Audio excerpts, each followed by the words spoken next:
जय श्री कृष्णा। मैं आचार्य ज्योति स्वागत करती हूँ आप सभी का वैदिक एस्ट्रो केंद्र में। दर्शकों, आज हम बात करने जा रहे हैं जुलाई के मासिक राशि फल के बारे में और शुरुआत कर रहे हैं मेष राशि से। मेष राशि के जीवन में जुलाई 2026 क्या लेकर आ रहा है, ग्रहों की स्थिति क्या है, कौन कौन से ग्रहों का गोचर हो रहा है, उसको हम समझेंगे और उनके परिणामों को जानेंगे। और साथ ही बात करेंगे कुछ आसान से उपाय की जिनको आप करके ग्रहों के प्रभाव को संतुलित कर सकते हैं। तो शुरुआत करते हैं मेष राशि के विश्लेषण की, जुलाई मासिक की। देखिए, मेष राशि की अगर हम बात करें, ये अग्नि तत्व की राशि है। देखिए, यहाँ पर होता क्या है, अग्नि तत्व के प्रभाव की वजह से साहस आता है, महत्वाकांक्षा आती है, लीडरशिप की क्षमता आती है। यहाँ पर मेष राशि वाले जातक जब उठते हैं तो पूरी ताकत से उठते हैं और जब संघर्ष करते हैं तो पीछे मुड़कर भी नहीं देखते हैं। तो बेसिकली जुलाई 2026 का जो महीना है आपके लिए कई मायनों में बहुत इम्पॉर्टेंट है। क्यों? क्योंकि इस महीने एक साथ कई ग्रह अपनी स्थिति बदल रहे हैं और हर बदलाव का सीधा असर आपके लगन पे और लग्नेश पे हो रहा है। अब यहाँ पर देखिए, ग्रहों की स्थिति को अगर हम समझें तो जो लग्नेश है मंगल, वो इस समय वृषभ राशि में है, यानी आपके दूसरे भाव में। और जो गुरु बृहस्पति है, गुरु बृहस्पति शुक्र और वक्री बुध कर्क राशि में है, सूर्य आपके तीसरे भाव में मीन राशि में है, केतु पंचम भाव में है सिंह राशि में, राहु 11वें भाव में है कुंभ राशि में, शनि जो है मीन राशि में आपके द्वादश भाव यानी 12वें भाव में है। यहाँ पर ये जो पोजिशनिंग है ये अपने आप में वैसे ही बहुत इंटेंस और इम्पॉर्टेंट है, लेकिन यहाँ पर जो गोचर अब हो रहे हैं जुलाई के महीने में, ये और भी ज़्यादा इम्पॉर्टेंट है। देखिए, पहले गोचर को समझे तो यहाँ पर 4 जुलाई को शुक्र जो है कर्क से निकलकर सिंह में प्रवेश कर जाएंगे, केतु के साथ युति करेंगे। अब यहाँ पर ये परिवर्तन आपकी लव लाइफ यानी आपका प्रेम, आपका रोमांस और आपके संतान का जो एरिया है उसमें एक अलग तरीके की ऊर्जा का संचार करेगा। हो सकता है कई लोगों का ब्रेकअप भी हो जाए, हो सकता है यहाँ पर जो पढ़ाई है संतान से जुड़ी हुई, जो संतान की जो पढ़ाई है या आपकी खुद की पढ़ाई है, यहाँ पर कंसंट्रेशन में थोड़ा सा प्रॉब्लम हो, आपका जो इंक्लाइनेशन हो वो किस दूसरी तरफ जाए। तो ये जो शुक्र का गोचर है कुछ इस तरीके का प्रभाव दे सकता है। अब यहाँ पर दूसरे गोचर को समझे तो यहाँ पर क्या हो रहा है, 7 जुलाई को वक्री बुध जो है कर्क से वापस मिथुन राशि में जा रहे हैं, यानी तीसरे भाव में जा रहे हैं और 24 जुलाई को वो मार्गी होंगे। अब यहाँ पर किसी भी ग्रह का वापस पिछले हाउस में जाना यानी पिछले ग्रह में जाना, देखिए राहु केतु तो फिर भी उल्टी ही चाल चलते हैं, लेकिन जो हमारे मार्गी ग्रह हैं जब वो रेट्रोग्रेड होके पिछले घर में जाते हैं तो उसका प्रभाव बहुत ही अलग होता है। यानी यहाँ पे आपका रूटीन, आपका करेज, आपका आत्मविश्वास, आपके प्रयास, उन सब में ना आपको एक रिपीटेशन देना होगा। हो सकता है जो कार्य आप कर चुके हैं वो आपको दोबारा करने पड़े।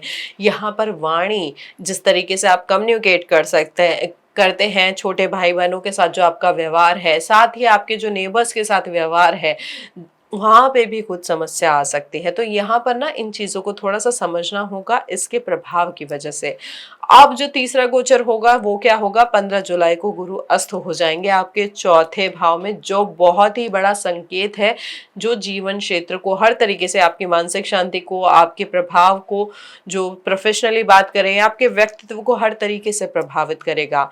अब यहाँ पे चौथा जो गोचर हो रहा है वो हो रहा है 16 जुलाई को, सूर्य मिथुन से निकलकर कर्क में चले जाएंगे और गुरु बृहस्पति के साथ युति करेंगे। देखिए, चौथा भाव जो आपकी मानसिक शांति का भाव होता है, माता का भाव होता है, आपके कंफर्ट का भाव होता है, यहाँ पर गुरु और सूर्य की युति बहुत ही ज्यादा प्रभावशाली है, बहुत अच्छे परिणाम दे के आ सकती है। रिकॉग्निशन मिल सकता है, चाहे सोशल लाइफ की बात करें या प्रोफेशनल लाइफ की बात करें। यहाँ पे बस एक चीज और क्या होगी, क्योंकि इसका त्रिकोण भाव जो होता है, अब यहाँ पर कर्क राशि का त्रिकोण होता है, कर्क, वृश्चिक और मीन। अब मीन राशि में जो शनि बैठे हैं वो हो जाएंगे वक्री 26 जुलाई से। अब मीन राशि पर शनि और गुरु दोनों का प्रभाव होता है, क्योंकि गुरु का स्वामित्व है और शनि वहां पर बैठे हैं और ये द्विस्वभाव राशि है। तो यहाँ पर क्या होगा, आपका द्वादश भाव यानी आपकी विदेश यात्रा के संदर्भ वाली जो स्थिति है या मानसिक स्थिति जो है या आपकी नींद की जो समस्या है, इन सब में आपको चेंजेस दिखेंगे।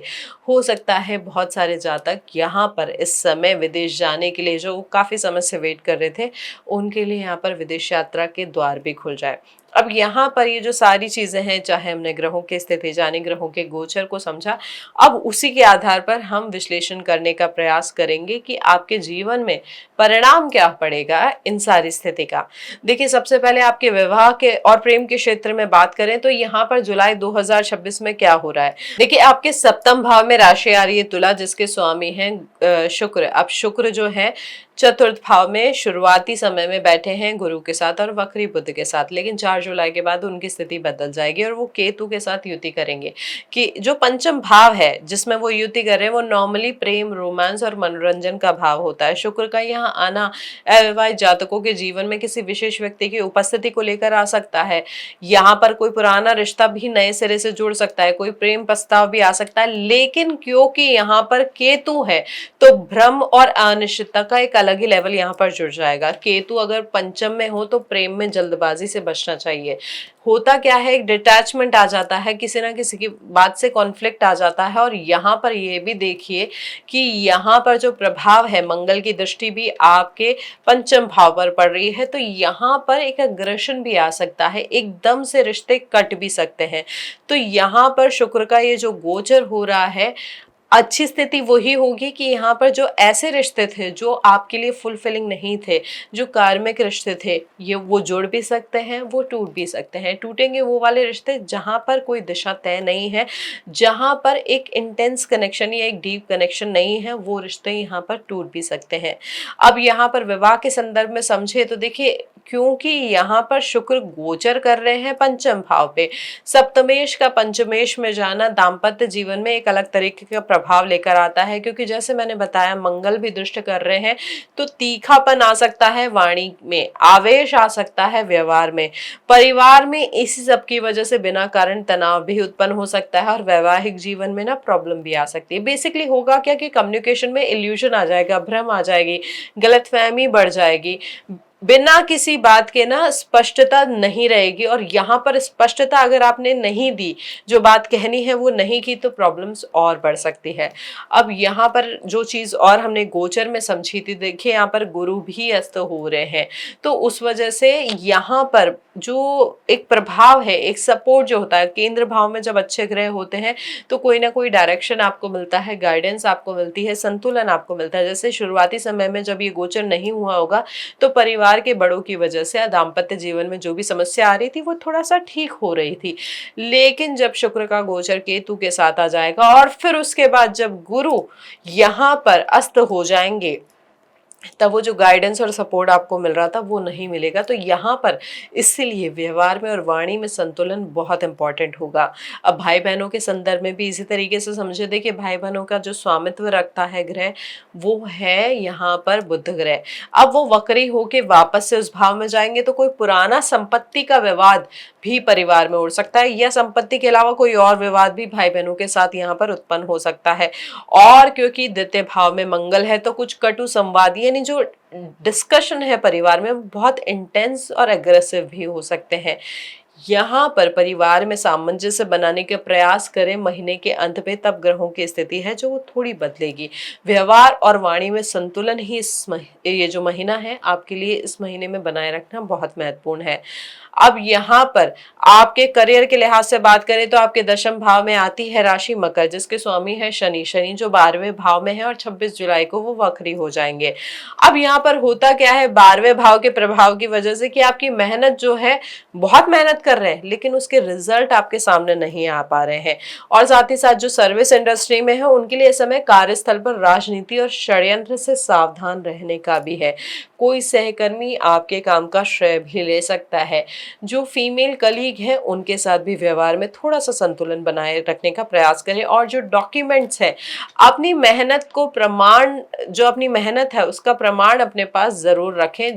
जो दस्तावेज है उनको जरूर संभाल के रखें। जो कम्युनिकेशन का चैनल है, बोला जाता है कि हर एक चीज को डॉक्यूमेंटेड रखें, वो आपके लिए बहुत महत्वपूर्ण है। अब देखिए आपके लग्नेश मंगल जो लग्न और अष्टम भाव के स्वामी भी हैं और द्वितीय भाव में विराजमान है, तो यहाँ पर हो क्या रहा है कि आपकी व्यक्तिगत ऊर्जा यानी जो आपकी इंडिविजुअल ऊर्जा है और आपके प्रयास है सीधे मॉनेटरी टर्म्स में, धन में और संसाधन की अर्जन में लगे हुए हैं। यहाँ पर एफर्ट्स आप बहुत लगा रहे हैं। और इसी वजह से यहाँ पर करियर में भी चेंजेस आने की संभावना है, क्योंकि अब आप क्या चाह रहे हैं, आपका डायरेक्शन हो गया कि मुझे अपनी सेविंग्स बढ़ानी है, मुझे अपनी फैमिली के लिए ये चीज़ एक्वायर करनी है, और यहाँ पर जो पैशन है वो बहुत ज़्यादा आपका बढ़ गया है मंगल की इस स्थिति की वजह से। और शनि यहाँ पर दृष्टि भी कर रहे हैं तीसरी दृष्टि से मंगल को, तो यहाँ पर ये जो प्रयास है उसका जो परिणाम है अपेक्षित नहीं होगा, कुछ ना कुछ डिले हो सकता है, कुछ ना कुछ होल्ड बैक हो सकता है।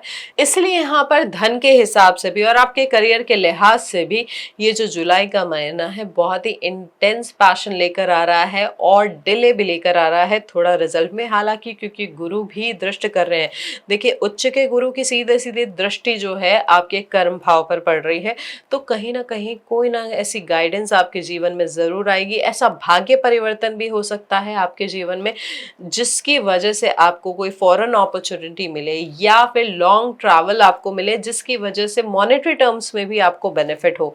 तो यहाँ पर ग्रहों की स्थिति कुछ इस तरीके का परिणाम दे रही है करियर के क्षेत्र में। अब ऐसे ही हम धन संपदा को समझे तो देखिए, क्योंकि लग्नेश ही आपके दूसरे भाव में चले गए हैं और साथ साथ वो अष्टम भाव के भी स्वामी हैं, तो यहाँ पर कोई छुपी हुई चुनौती सामने आ सकती है धन से संदर्भ में, या कोई अचानक बदलाव भी आ सकता है परिवार के संदर्भ में। कोई नई जिम्मेदारी भी आपको मिल सकती है, लेकिन उसे एक्सेप्ट करने से पहले पूरी तरीके से समझ ले। अब यहाँ पर 16 जुलाई के बाद जब सूर्य कर्क में आएंगे और गुरु के साथ युति करेंगे, तो यहाँ पर जो सरकारी नौकरी वाले जातक है उनके लिए विशेष शुभ संयोग बन रहा है। देखिए, क्योंकि सूर्य होते हैं अधिकार और सरकार के कारक और गुरु होते हैं न्याय और विस्तार के कारक, तो इनकी युति की वजह से, क्योंकि दोनों एक साथ युति करके दृष्ट कर रहे हैं आपके कर्म भाव यानी आपके प्रोफेशन को भाव, प्रोफेशन का जो भाव है उसको, तो यहाँ पर आपके फेवर में कोई इंपॉर्टेंट डिसीजन आ सकता है। ट्रांसफर भी जो आपके लिए फेवरेबल नहीं था उस पर भी होल्ड आ सकता है और प्रमोशन की भी पॉसिबिलिटी काफ़ी अच्छी दिख रही है, स्पेशली जो गवर्नमेंट सेक्टर में है। यहाँ पर जो गवर्नमेंट सेक्टर में है उनकी वो ना बड़े अधिकारियों की नज़र में भी आ सकते हैं, तो यहाँ पर ओवरऑल ये जो ट्रांजिट है इस तरीके से फेवरेबल दिख रहा है। हालांकि एफर्ट्स ज़रूर लगाने होंगे, यहाँ पर ये महीना एफर्ट्स आपसे मांग ही रहा है। व्यापारियों के संदर्भ में बात करें तो देखिए, यहाँ पर बुध वक्री है, वक्री होके वो मिथुन राशि में चले जाएंगे, तो यहाँ पर इसकी वजह से क्या होगा, कॉम्पिटिटिवनेस जो है या कंपटीशन है वो बढ़ सकता है। साथ ही साथ कोई पुराने विवाद या कानूनी मामले भी सक्रिय हो सकते हैं। ये जो महीना है नई साझेदारी, नए अनुभव या बड़े निवेश वाले जो डिसीजन है उनको 24 जुलाई तक टालना ही आपके लिए उचित रहेगा। हालांकि जो कटिंग एज टेक्नोलॉजी में इन्वॉल्व है, जो व्यापार करते हैं कोडिंग से रिलेटेड या किसी विदेशी संस्थान या विदेश में व्यापार करते हैं और उन जिनका बिजनेस इंफॉर्मेशन टेक्नोलॉजी में भी जो लेटेस्ट टेक्नोलॉजी पे है उस पे बेस्ड है, तो उनके लिए समय व्यवसाय में बहुत अच्छी स्थिति लेकर आ सकता है। परिणाम भी मिलेंगे, नई पार्टनरशिप भी हो सकती है। बस यहाँ पर क्लैरिटी प्रॉपर रखें, क्योंकि केतु जो होता है जैसे मैंने शुरुआत में भी बताया वो भ्रम दे सकता है, एकदम से कटाव लेकर आ सकता है पार्टनरशिप में, चाहे नई डील्स हो या कोई पुरानी एग्जिस्टिंग डील्स हो। तो यहाँ पर जो प्रभाव है ग्रहों का, क्योंकि शुक्र जो है स्थिति जब बदलेंगे तो परिणाम अच्छे जा सकते हैं, बस यहाँ पर थोड़ी व्यवहारिकता बनाए रखने की जरूरत होगी। देखिए, अब बात करते हैं हमारे विद्यार्थियों के लिए। तो ये जो जुलाई का महीना है मेष राशि के विद्यार्थियों के लिए थोड़ा उतार चढ़ाव भरा वाला रह सकता है। देखिए, सबसे महत्वपूर्ण चीज क्या है कि आपके जो पंचमेश है वो गुरु के साथ युति करेंगे जब वो कर्क में प्रवेश कर जाएंगे, तो यहाँ पर जो मेंटल फ्लक्चुएशन हो रहा था, डिसीजन लेने में प्रॉब्लम आ रही थी, स्पेशली जो विद्यार्थी गवर्नमेंट सर्विसेज की तैयारी कर रहे हैं, गवर्नमेंट एग्जाम्स की तैयारी कर रहे हैं, उनके लिए ट्रांजिट बहुत महत्वपूर्ण है। आपको अपने प्रिपरेशन में प्रिसीजन लाना होगा, डायरेक्शन क्लियर रखना होगा। बहुत सारी चीजें एक साथ करने का प्रयास करेंगे तो जो हाथ से ये स्वर्णिम अवसर आया है वो निकल भी सकता है। देखिए, सूर्य गुरु की युति एक अच्छी पोजीशन दिलाने के लिए बहुत ही लाभकारी होती है, एक प्रोमिनेंट जो रिजल्ट के टर्म में अगर हम बात करें, क्योंकि ये जो समय होगा आपको टीचर की गाइडेंस भी मिलेगी, गवर्नमेंट का जो एग्जाम का पैटर्न है वो भी आपके फेवर में जा सकता है, जो एग्जाम का तरीका होगा, जो एग्जाम के क्वेश्चन पेपर आएंगे वो भी ऐसा प्रतीत होगा कि आपने तो यही वाली पढ़ाई की थी। लेकिन जैसे मैंने बताया, यहाँ पर प्रिसीजन बहुत इंपॉर्टेंट है। आपको बहुत ज्यादा फोकस रहना होगा, क्योंकि केतु पंचम भाव में है तो गहराई तो दे रहे हैं, लेकिन कंसंट्रेशन में ना बहुत ज्यादा फ्लक्चुएशन लेकर आ सकते हैं। तो यहाँ पर इसलिए हमारे विद्यार्थियों को थोड़ा सा अपनी क्षमता पर भरोसा करना होगा और कंसंट्रेशन को यहाँ इधर उधर नहीं जाने देना होगा। और एक और जो चीज है, जो हमारे विद्यार्थी मैथ्स यानी गणित या लॉजिकल रीजनिंग यानी तर्कशास्त्र जैसे विषयों से जुड़े हुए हैं, तो उनके लिए भी समय बहुत अच्छा है, उनके फेवर में बहुत अच्छा रिजल्ट जा सकता है। अब यहाँ पर हम बात करें प्रतियोगी परीक्षाओं की, तो यहाँ पर देखिए छठे भाव के स्वामी हैं, तो वो थोड़ा सा भले ही कॉन्ट्रडिक्शन दे रहे हैं, क्योंकि वो वक्री होके पुराने भाव में जाएंगे, तो जो आपके एफर्ट्स है उनके ऊपर मेन कंसंट्रेशन रहेगा। क्या होगा, वक्री बुध क्या करते हैं ना, पुराने पैटर्न को बार बार दोहराते हैं, इसलिए पिछले वर्षों के क्वेश्चन पेपर जो है उन पर विशेष ध्यान दें। अब यहाँ पर ये जो ओवरऑल कॉम्बिनेशन है, ओवरऑल डिस्कशन है, विश्लेषण है, वो क्या दिखा रहा है, अपने शिक्षक से मार्गदर्शन ले, पुराने पेपर्स को इवैल्यूएट करें, अपने फोकस को नहीं हटने दें, एक प्रिसीजन रखें अपने प्रिपरेशन में, तो जो परिणाम है वो बेहतर आने की संभावना आपके लिए प्रबल हो जाएगी। अब यहाँ पर अगर हम बात करें शेयर मार्केट के संदर्भ में, तो देखिए यहाँ पर पंचम भाव में केतु है, एकादश भाव में राहु है। ये जो एक्सेस है ना, उतार चढ़ाव का एक मिरर इमेज देता है। अचानक लाभ होते हैं, अचानक हानि होती है, और दोनों की जो संभावना है इक्वल होती है। लेकिन यहाँ पर क्या है कि यहाँ पर जो लाभेश है वो आपके व्यय भाव में बैठे हैं, और आपके पंचम भाव के स्वामी सूर्य गुरु के साथ युति करेंगे। तो यहाँ पर जो शॉर्ट टर्म इन्वेस्टमेंट है 4 जुलाई के बाद, विशेष तौर पे लग्जरी गुड्स, एंटरटेनमेंट, ब्यूटी और एफएमसीजी सेक्टर में आपके लिए थोड़ा सा अनुकूल जा सकते हैं। लेकिन 15 जुलाई के बाद क्योंकि गुरु अस्त हो जाएंगे, तो इस वजह से आपका जो इंटेलेक्ट है या जो आपकी लॉन्ग टर्म अप्रोच है या जो आपकी दूरदर्शिता है वो थोड़ी सी कम हो सकती है, इसलिए इस समय बड़े सौदे करने से बचे। अब यहाँ पर लाभ के मार्ग में थोड़ी देरी हो सकती है ग्रह के प्रभाव से, क्योंकि आपके लाभेश भी यहाँ पर वक्री हो जाएंगे महीने के अंत में, लगभग 26 जुलाई पे। कुल मिलाकर जुलाई 2026 में शेयर बाजार में कोई नया या बड़ा निवेश करने से बचे, पुराने निवेश को थोड़ा सा होल्ड करें और अगस्त में दोबारा से इवैल्यूएट करें पोजीशन को और सिचुएशन को। अब यहाँ पर स्वास्थ्य के लिहाज से बात करें तो देखिए यहाँ पर विशेष ध्यान देने की जरूरत है जुलाई के महीने में, क्योंकि यहाँ पर आपका इम्यून थोड़ा सा वीक दिख रहा है चार्ट की पोजीशन के अकॉर्डिंग। पुरानी बीमारी अब फिर से वापस लौट सकती है, जो पहले दब गई थी वो वापस से उभर भी सकती है। अब यहाँ पे क्योंकि आपके अष्टम भाव के स्वामी दूसरे भाव में बैठे हैं, तो यहाँ पर दांत से जुड़ी हुई समस्याएं, आंखों से जुड़ी हुई समस्या या गले से जुड़ी हुई समस्या बढ़ सकती है, जैसे गले में इन्फेक्शन हो सकता है, दांत में दर्द हो सकता है। तो इन चीजों से थोड़ा सा, अगर ऐसी समस्या दिख रही है आपको होती हुई, तो डॉक्टर से कंसल्ट जरूर करें समय पे। अब यहाँ पर एक और इम्पॉर्टेंट चीज क्या हो रही है कि शनि जो कि आपके हॉस्पिटल के भाव में है, व्यय के भाव में, वहां पर वक्री हो रहे हैं, उसकी वजह से क्या होगी, मानसिक थकान बढ़ सकती है, नींद की गड़बड़ी हो सकती है, पैरों या एड़ियों से संबंधित तकलीफें भी बढ़ सकती है, क्योंकि मीन राशि पे दोहरा प्रभाव होता है शनि का और गुरु का। तो यहाँ पर आपका जो लीवर है उस पर भी इम्पैक्ट आ सकता है। तो जिनको इन शारीरिक अंगों से जुड़ी हुई समस्या पहले से है वो विशेष तौर पे ध्यान दें, चाहे रक्तचाप हो, ब्लड बीपी की प्रॉब्लम हो या डायबिटीज हो, यहाँ पर इन सारी चीजों के लिए आप रेगुलर फॉलोअप करें और ध्यान रखें। नियमित व्यायाम करने का प्रयास करें, पर्याप्त नींद लेने का प्रयास करें, और जो हम उपाय आपको आखिर में बताएंगे उनको जरूर करें। और प्रैक्टिकली अगर मैं आपको बताऊं तो प्रकृति के करीब रहने का प्रयास करें और पानी पर्याप्त मात्रा में लें। आपकी आर्थिक संपत्ति के क्षेत्र में बात करें तो देखिए यहाँ पर जैसे मैंने शुरुआत में भी बताया था कि मंगल दूसरे भाव में है, तो यहाँ पर उनकी स्थिति आर्थिक गतिविधि को बढ़ा देती है, आपकी कमाई की इच्छा शक्ति और आपके एफर्ट्स दोनों ही बढ़ जाते हैं। लेकिन बेसिक नेचर क्या है मंगल का कि उनको ना आवेग में पैसे खर्च करवाने होते हैं, बिना सोचे समझे इन्वेस्टमेंट करवाने होते हैं, इसलिए किसी भी बड़े खर्चे से पहले इस महीने 2 बार जरूर सोचे। ये जो महीना है क्योंकि मंगल दूसरे भाव में है तो प्रॉपर्टी भी आप एक्वायर कर सकते हैं, यानी कोई आप प्रॉपर्टी खरीद भी सकते हैं या बेच भी सकते हैं। और भूमि विवाद अगर आपका कोई है तो उसके सुलझने के योग भी बन रहे हैं। बस निर्णय 15 जुलाई से पहले लेने का प्रयास करें। अब यहाँ पर जब स्थिति बदल जाएगी तो यहाँ पर सरकारी संपत्ति योजनाओं में या रजिस्ट्री कार्यों में या भूमि संबंधी सरकारी मामलों में आपको सहयोग मिल सकता है। कोई पुरानी देनदारी भी इस महीने आपकी वापस आ सकती है या किसी ऐसे क्षेत्र से आपको आय हो सकती है जिसकी आपने कल्पना नहीं की हो। यानी बेसिकली अर्न इनकम आपको मिल सकती है, चाहे इंश्योरेंस से मिले चाहे एंसेस्ट्रल प्रॉपर्टी से मिले। ऐसे धन के योग है जो आपने कमाया ना हो। आप यहाँ पर बात करें आपके दूसरे और एरियाज की, तो देखिए यहाँ पर इस महीने विदेश यात्रा के संदर्भ में हम समझे तो शनि का यहाँ पर द्वादश भाव में बैठना यहाँ पर चीजों में डिले वो कराते ही हैं।